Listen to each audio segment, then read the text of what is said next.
One of the first saints we should talk about, because his feast day was recently, is Saint Sebastian. Saint Sebastian the Martyr would die under the Diocletian, one of the most hated emperors to Christians. Man, I mean, you think of persecutions of the Romans of Christians, you're thinking of Diocletian's job.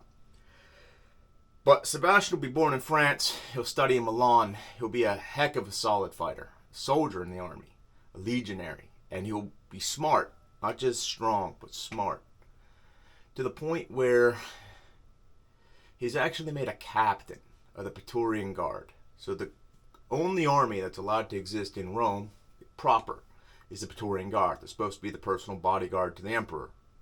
And admittedly, they sometimes overthrow the emperor. Stabby, stabby, killy, killy. You know, think of Claudius. Or, well, not Claudius. Again, he's getting to me. Caligula. Or, Nero. They'll coup.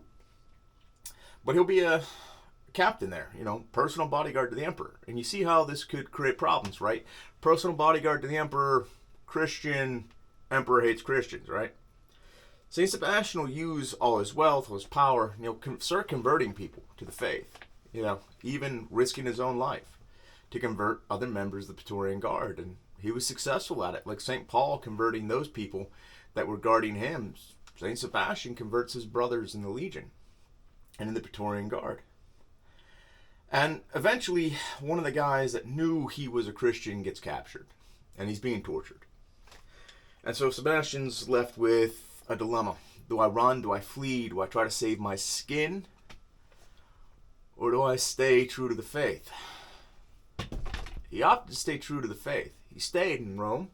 Eventually, he's called before the emperor himself, and he's, told, hey, this dude was crazy enough to say you're one of the Christian leaders. There's no way you're a Christian, right? You're one of my best bodyguards. You're one of my captains in the guard.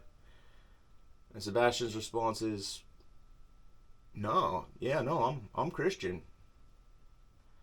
Diocletian flies off the handle, orders him stripped of his armor, weapons, bound. They take him out into a field, and they start peppering him with arrows. You'll often see Sebastian in iconography or in statues tied up, stripped almost naked with all these arrows or bloody arrow shots in him, because that's how Diocletian will first try to kill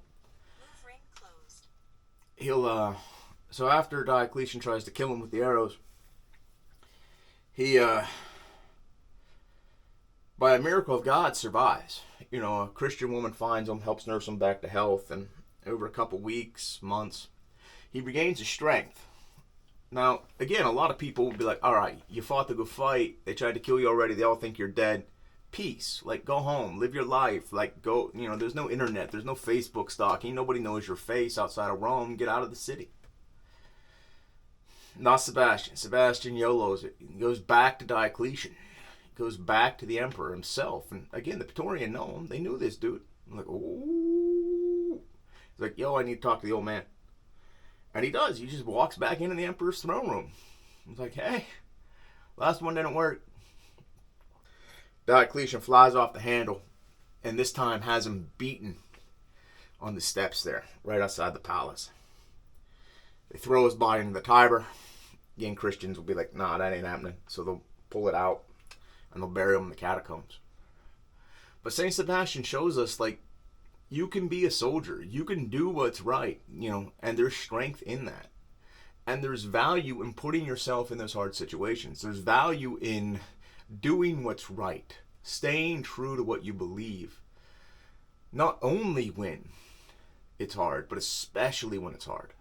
It's always easy to be a Christian when, it's going easy for you. It's hard to be a Christian when everybody's set against you. And there's a great BJJ connection here with St. Sebastian. St. Sebastian is actually the patron saint. So he's the saint whose job it is to pray for and look after Rio de Janeiro, Brazil. So the founding home of Brazilian Jiu-Jitsu is under the patronage of St. Sebastian the Martyr. In light of that, in light of the great soldier he was, in light of the great guardian of the faith he was, in light of the great giver to the poor he was, in light of the great soldier and just wow dude he was, I think it's a good idea to look up to him, model his life as best we can. Might be a little rambly. Again, temperature's dropping a little bit. I gotta turn the loud heater back on. But it's been a martial arts monk. Hope you like these. God love you. With luck, I'll be posting stuff on St. Tarcisius, some samurai Catholics that we know existed, things like that. Hopefully you find these stories good. Peace.